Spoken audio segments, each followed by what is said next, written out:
JC here for RetireCheap.Asia. I'm really excited today because we got another interview with a couple of our members of our membership site that have now come over to live in Thailand. And it's exciting because it's rare that I actually get couples or a female to interview. And I get requests for it all the time. And I don't know what it is or why, that women don't want to, get in front of the camera, but we want your opinion, your viewpoint, and so it's really important. So we're not going to talk to you today. No, I'm just kidding.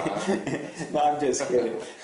Because I do want to talk to you about a number of things. Because we've met a few times now, and I've got a chance to talk to you all, and you have a good story I want to pass on, plus your background and stuff of what you did before you came here is important because it also applies to help people as well that are coming over or living here now. So welcome Tim and Miranda. It's great to have you as members of our membership site, and also great to have you here living in the same city as I do. And so I just want to talk to you for a short amount of time about a few things, and usually it's following the same format I always do. It's like I want to know, what prompted you to come live in another country first of all, why Thailand, and then how is it meeting your expectations? So, and from a perspective of young people, basically, because you're a lot younger than a lot of people coming over, and also from a female perspective as well. So the interesting thing that I found from talking to you all is you're one of the few that have made this leap to live in another country having never been here before, which was sort of strange, I mean, I could see going to someplace in America, moving to another city, but moving to another country, that's gutsy, So what prompted you to actually even think about coming to live in another country? Why would you all want to live in? Do you all have good jobs? Yeah. Yeah, I had a really good job actually. I was working at a bank. I had gotten a promotion. I was over 5 branches. I had a very stable job. They loved me.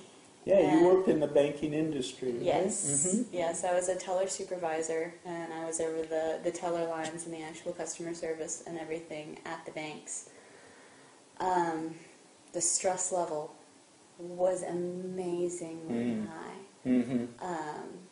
My cell phone rang from 6:45 in the morning until 9:30 at night. Oh boy! Between my different branches, because they were open different hours, and so I was never off, ever. Yeah, that's like that expression. This is way too much success for me. It was 7-day banking. Wow! So Saturdays and Sundays were no exception. We were still open. We had in-store locations inside grocery stores. Oh, really? Yes. And so those were the ones that were open till 9 o'clock at night. Mm-hmm. Like they are here. We have branch banks that are in the supermarkets and stuff that are open later. What part, now you're American, what part of the country did you come from? Texas. Texas. Mm-hmm. Now when we talk to Miranda, we can't tell, but when Tim starts talking, it's sort of a given, isn't it? Yeah, I'm originally from Texas, so is Miranda. We met in Dallas-Fort Worth. Mm-hmm. And we for a little time we moved to Alabama. We lived a little while in Louisiana. We made it back to Texas, and we actually went to Corpus Christi because that's where Miranda's mother was at. So, Miranda actually got sick. And that was the beginning of it. I had it was called labyrinthitis, which is when your inner ear stops functioning correctly and you have intense vertigo. Oh wow! And I don't mean vertigo. It feels like you're. I'm talking the world is spinning. The first 3 days was acute vomiting, and it was very special. It's very special, yeah. I was flat on my back for 3 months, MRIs, physical therapy, the whole 9 yards. And actually... you woke up and he said, "We have tickets." Instead of you have mail, here we have tickets. Right. That's where we're going. Well, and actually, the company that loved me so much and everything terminated my employment to the day that it was legally, that they had to give me through the FMLA. Now, they weren't paying me anything, of course, but they did actually terminate my position, and that made me so mad. There was no reason for them to do that. They just wanted to cancel my insurance benefits. Right. Was the entire point of that. And after everything I had done for them, and I was just like, no. And there's a lot of companies that are trying to do that now. You know, they're trying to adjust the bottom line of their books, so they're saying, well, we need to get rid of full-time employees. We'll rehire you back as part-time, and of course, as part-time, they don't have to give any benefits or anything. And so this is a strategy a lot of companies are trying to employ now. They had told me, oh, your position's safe. As soon as you come back, we really want you back, but we're going to cancel your insurance benefits. And it's just, and he had talked about wanting to move for a while, just wanting to get out of the country, just to experience more. He had actually never been out of the country. Yeah, this is interesting. We talked about this before. It's like Miranda's family is sort of these traveling kind of, adventurous sort. It's not unusual for my family. Yeah, not unusual for your family, but most of my family tend to stay together, which there's nothing wrong with that. But I'm a website developer, and I can do that online. And when she got sick, I realized, hey, I'm making the same money. I can do this anywhere in the world, as long as I have an internet connection. And of course, I was following a few other blogs. I was watching your videos, and there's several other blogs. Other people that have been living here in Chiang Mai and Singapore and Cambodia doing the same thing. And I got to thinking, why the heck can't we do it? We can do it. I can make enough money. You don't even have to work if you don't want to. And we can enjoy a much better quality of life. See the beautiful country, and just have an adventure. And so, actually, when they terminated her employment, that's what. That was the kicker. That was the kick. That was it. I was just like, let's do it. We're going to do it. That'll motivate you, you know. It's like, hey, either we're going to have to go out and find another job and replace this income, or just go someplace where it takes less money to live. Sure. I mean, it makes sense, and especially if your business or your work can be done anywhere in the world. It's like, well, why stay where it's expensive? Right. I mean, it really doesn't make a lot of sense. And the icing on the cake is I don't have to work nearly as much here, online as I did there. Yeah, to have the same quality of life. Exactly. Oh, yeah. Exactly. Yeah. So, your family just sort of, that's all my cool. My family was just like, oh, you're moving to Thailand. Oh, that sounds like fun. It sounds like fun, yeah. And your family? My family. Crocodile tears or what? No, my family, they just were, shocked, exactly. And, they just want the best for me. They want us to be safe and whatnot. And, you see a lot of stuff on TV and movies and whatnot, and you just don't know. Locked up abroad. Yeah. Yeah, right. You just don't know. Everything you see on TV is not exactly the way it is. You just do a little research, which we did. I was stuck in bed for 3 months, so research was something I did a lot of. I just sit there with a laptop. Yeah. And my mother was actually fully behind us. Oh, cool. Yeah, 100%. so she 100% behind us. And your dad? And my dad, yeah. And, everybody else just kind of, I don't really know, Would your mother and father ever consider retirement someplace like this?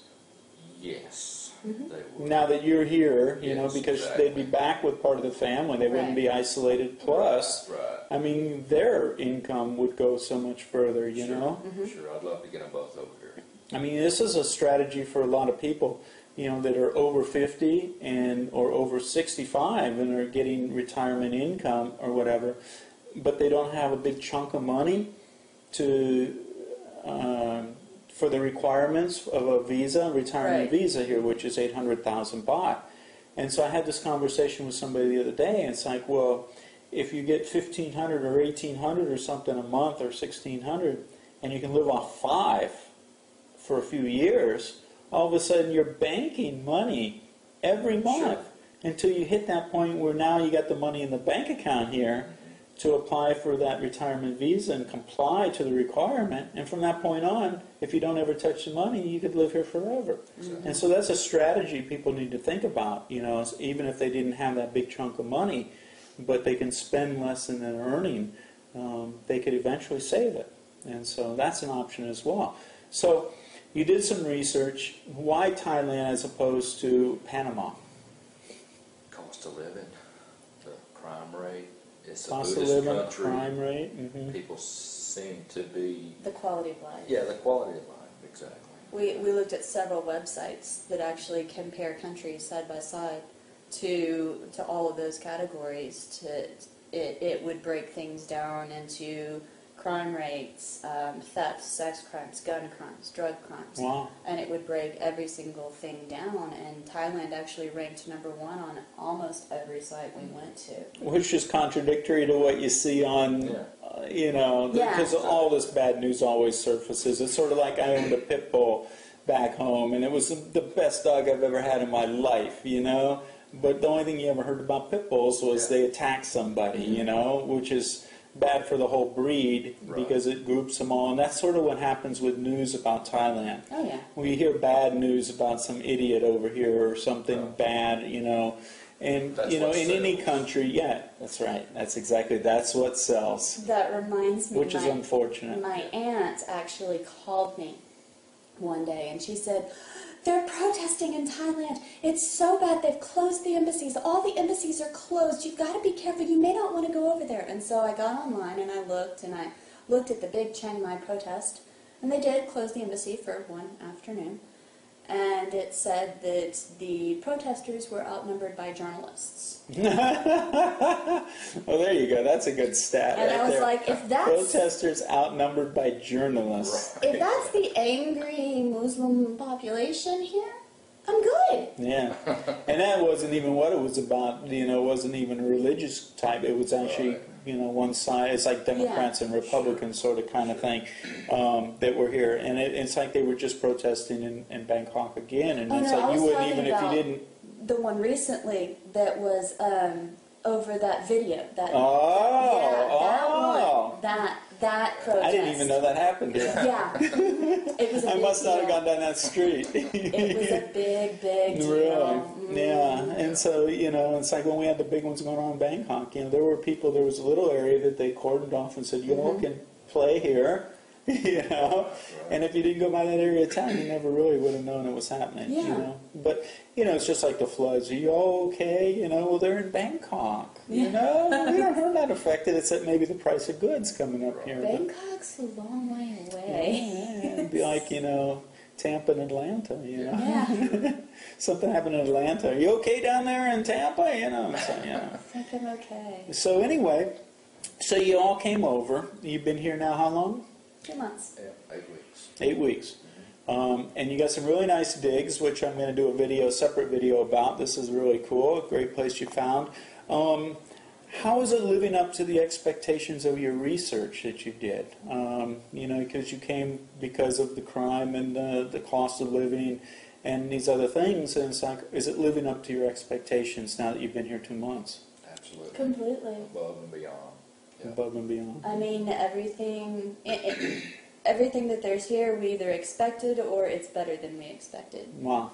And so if you just really get online and do your research and do your homework, then you know what's there and you know what you're getting into. Mm-hmm. Now, if we wouldn't have done any research and just walked off a plane like two morons, it might have been a little different.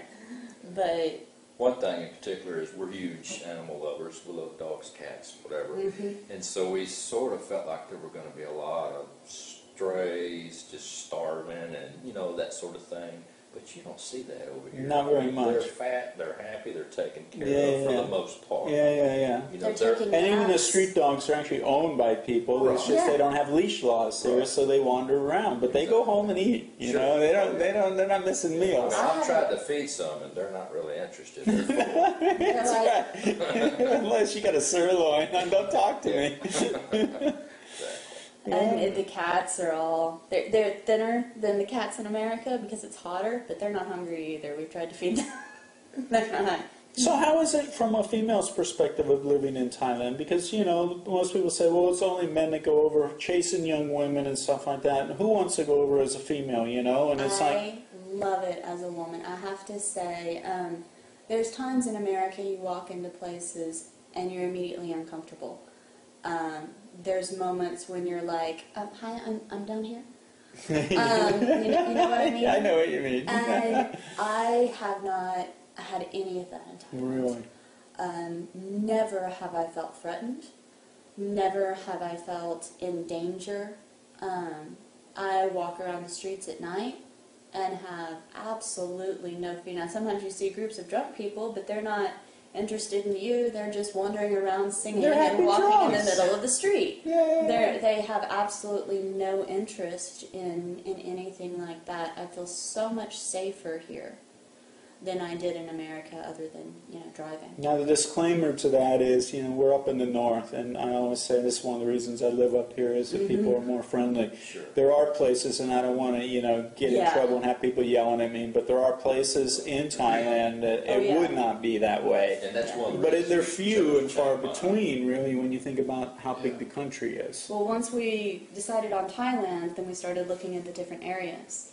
And the crime rate and the laid back of Chiang Mai is really the reason we chose Chiang Mai as opposed to anywhere down south. How about the ability to meet new people and talk to them, strangers, like, you know, break the ice, that kind of thing? Is it easy to meet people? I talked to people this morning in a coffee shop. It's very easy. We've met people from all over the world. We've met people, we had a friend that was Turkish.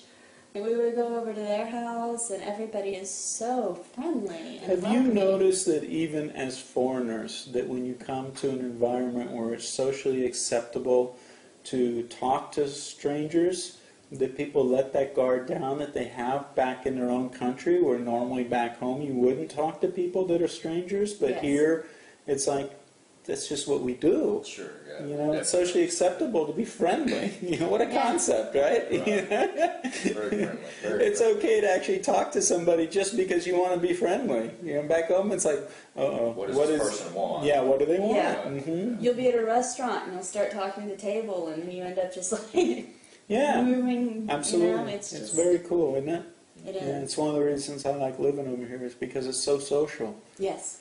You know, I ask people for directions and stuff, and it turns out I have conversations with them for, you know, half hour or 45 minutes just because, you know, or I stop because anytime I see somebody with a map in their hand, I actually have to stop and say, can I help you with that? You know, they're flipping it around all these different directions because it's a square old city. Yeah. And then, you know, I say, okay, right mountains on this side, because you can almost always see the mountains, and that way you orientate yourself to the layout. And then I help them, and then we get in conversation about something, and it's, you know, it's very cool. I was so excited the first time I could give somebody directions. I saw this guy, and he was just totally lost. He looked at me, he goes, do you know where I can fax something? I'm like, yes, I actually do. Good. And, you know, I'm actually shocked that sometimes I do get that reaction, you know, that shock, like a stranger's talking to me. And it's so not normal here. It's so out of the realm of, you know, it's like it hits me like, oh, yeah, I remember that's, you know, what it's like back home. Yeah. Sure. That fear comes over them. It's like, oh no, I'm not going to talk to a stranger. I'm fine. You know, like, no, I'm okay. You know, they're completely lost. No, I'm okay. You know, because they don't want to. You can smile at someone, and you'll always get a smile back. Absolutely. Always. Mm-hmm. It's very cool. So it's meeting and it's exceeding your expectations. How about, you know, maybe giving people advice about, you know, they're in a situation where, you know, their job situation has changed or their financial situation has changed and things aren't so good, you know, because that's how I started all this, was to say, you know, hey, things are rough back home. Maybe you need to wait out the storm somewhere, or maybe it's time for a move. If you can make income online, this is the perfect opportunity. Or create a situation where you have somebody else manage what you do back home. You take a smaller percentage, but that smaller percentage gives you a good life over here. There's a lot of options, a lot of strategies. What's your recommendation for people that are thinking about the possibility, entertaining the possibility of something like this? You have any suggestions or advice for those people? Do it. Do it. That's, I mean... You didn't work for Nike, did you? No. Just do it. Just do it. I mean, There's so many opportunities. What about the fear people have of, leaving home, leaving their families, going to another country? Yeah, it is scary, and we miss our family in America sometimes, but, you only get one shot at life. And that might be coming to an end like in a couple days, isn't it? I mean, the Mayan calendar says, people say, are you worried about this? You know what I tell them? Well, if it doesn't happen, I don't need to worry. If it does happen, I don't need to worry. Well, my philosophy is I don't follow the Mayan religion, so I don't really know why I should be concerned with I think they went, hey, this calendar thing's going to go on forever. Yeah. I'm sort of done with this. I'm going to go do something new, and that's where it ended. It's if you look at the this looks like a good day to finish this. It's all cycles. Yeah. The whole calendar is circles, so it's just gonna. The guy said this is going to circle forever. I'm off. Yeah. I'm going to go sit at the beach somewhere to create a new project, Go live in Thailand. I'm done with this project. And now everybody looks at it and goes, oh my God, it ended. I think people just really like to believe in the end of the world. Well, it's funny you say that because I really think that people are so much on autopilot these days. They don't have to think about where their food's coming from, or they go through the same routines every day, that anything out of the normal. And that's why I think people that come over here, we have one of our members that just wrote a really long post in our forum about all the emotions that they experienced while they were here, and it was really a great post, because he said not necessarily is Thailand good or bad, but they experienced emotions that they hadn't experienced for so long, and you almost have to. You're forced into paying attention to weather, paying attention to people. What are you going to eat? Is it okay? And it kicks us back into that a more primitive mentality where you're using all these parts of your brain, you're using all these resources that you have that are just dulled. Because of lack of use back home. We don't have to think about those things. And I think that's sort of an addiction. When you come here, you feel more alive, and I think it's a good thing. I think we would be more prepared here anyway, because there's fruits, there's vegetables everywhere. Everything is here. My favorite thing about Thailand, though, I think, is that society isn't segmented into everything the way it is in the U.S. Everything in the U.S. is if you're rich, you live in a rich area, you see rich people, you go to nice places, and you never have to see poverty. If you're poor, that's all you're ever going to see is poverty, pain, and suffering.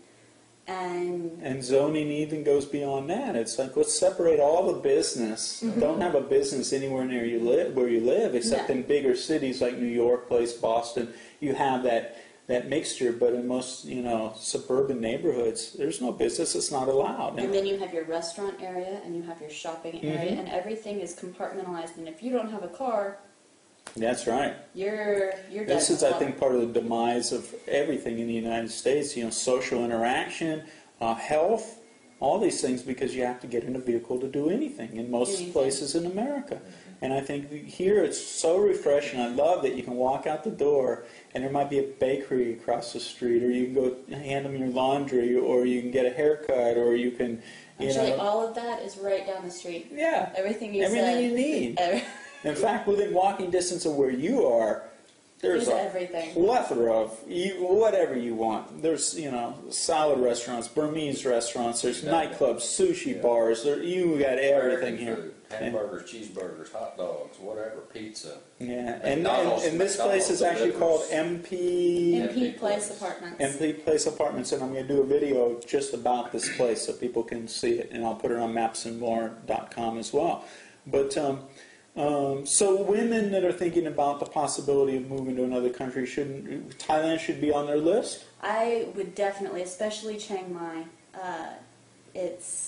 It's very refreshing to be able to go out and to talk to people and to feel like you're more of a person than just an object. And I really expected when I came over here the Thai women to be much more, I guess, repressed and much more subservient and docile. And the actual interactions I've seen between Thai women in things they aren't. I watched a Thai woman smack her husband on the shoulder for saying something, and the interaction, it's not nearly like I thought it would be, and it does go on, but it's not as much. It's not like I thought it was going to be. We're not in a third world country anymore here. No. I mean, you step off and go into the villages and stuff, and again, it goes back to, there's places in Thailand where they still don't have electricity up in the mountains. I mean, but as far as any city,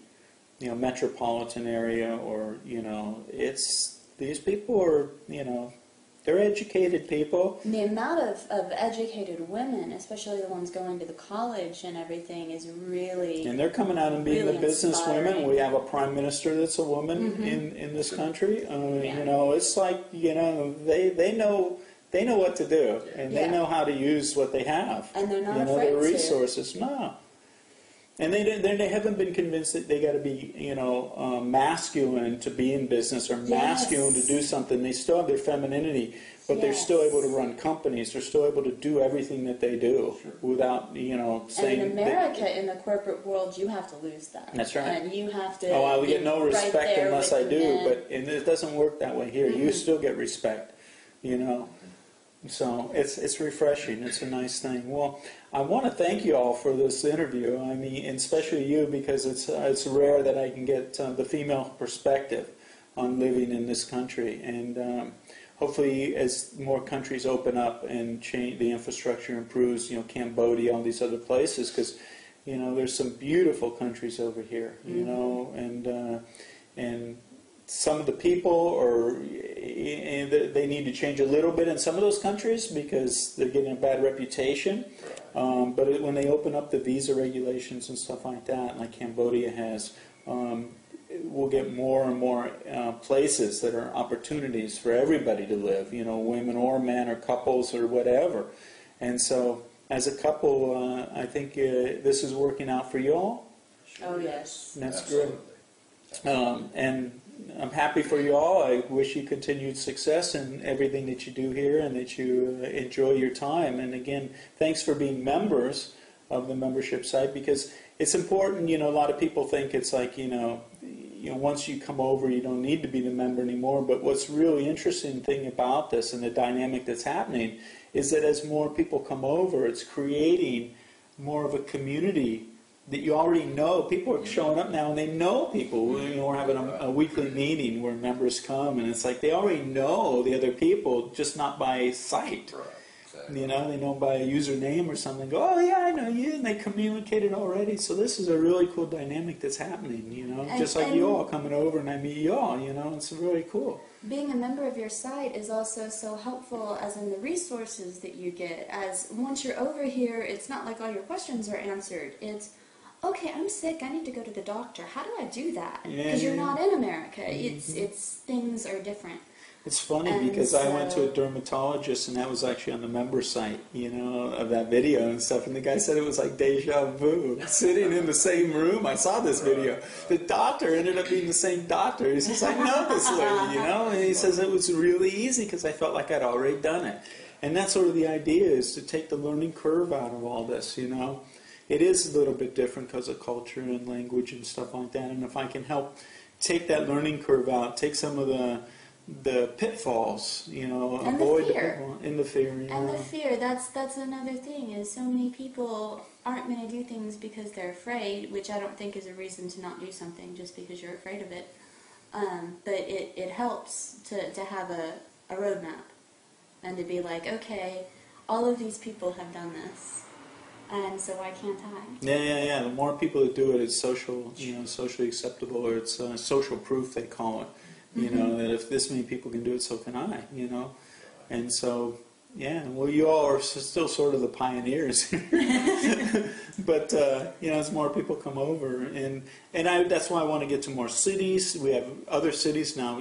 Chiang Mai is getting a little bit overcrowded. When we talked about this in this area, there's traffic jams and stuff like that. And there's more and more areas now that are improving their infrastructure. I'm going to go do a video series about Lumpang, which is only an hour by car, an hour and a half by bus from here. They just built a brand new shopping mall, like the one we have in Chiang Mai. The whole the market infrastructure there, the local market, fresh market and everything was torn down 2 years ago. It's just opened back up with all new eating establishment, places to buy all your fresh foods and everything. And it's an hour from Chiang Mai, or an hour and a half by bus. If you wanted to come here and do something, or you see people, or a different restaurant that you don't have, but you go over to these places where they don't have a lot of foreigners, and it's like when I came here the first time. You know, little kids, farang, look, you know, and they're happy to see you. You know, it's not, oh, another foreigner, which is what's happening in bigger cities now. You know, there's a lot of us living in these places. So you go there and the old people want to come up and wide to you and stuff. It's very cool. And so I want to show more places like that. And I did Chiang Rai. I was really impressed with Chiang Rai. I think people are going to be really impressed when they see Lumpang, which is close to Chiang Mai. So that's cool too, you know. And the nice thing is, if you have online income, you can do this from anywhere, you know. Our internet infrastructure is really great, and they just opened up all the concessions for 3G now. Real 3G, you know. And another thing is the high-speed train. They just announced it. They're going to do this partnership with China. We're going to have a high-speed train instead of it being an overnight trip. It's going to be a 3.5-hour trip from Bangkok to Chiang Mai, which is really cool. Yeah. So all these new things happening over here. So again, thank you all. Thank you for sharing your time and your life with everybody, and you're going to get recognized on the street now. I'm serious. You're going to get recognized on the street. You're going to be, well, I saw you on YouTube. But thanks again for helping out, not only me, but other people. So thanks again. And remember, when you thinking about making a change in your life, what is it? There's always an option. Always an option. Thanks again, JC, Tim, and Miranda out for now, and we'll see you again in another video. Take care.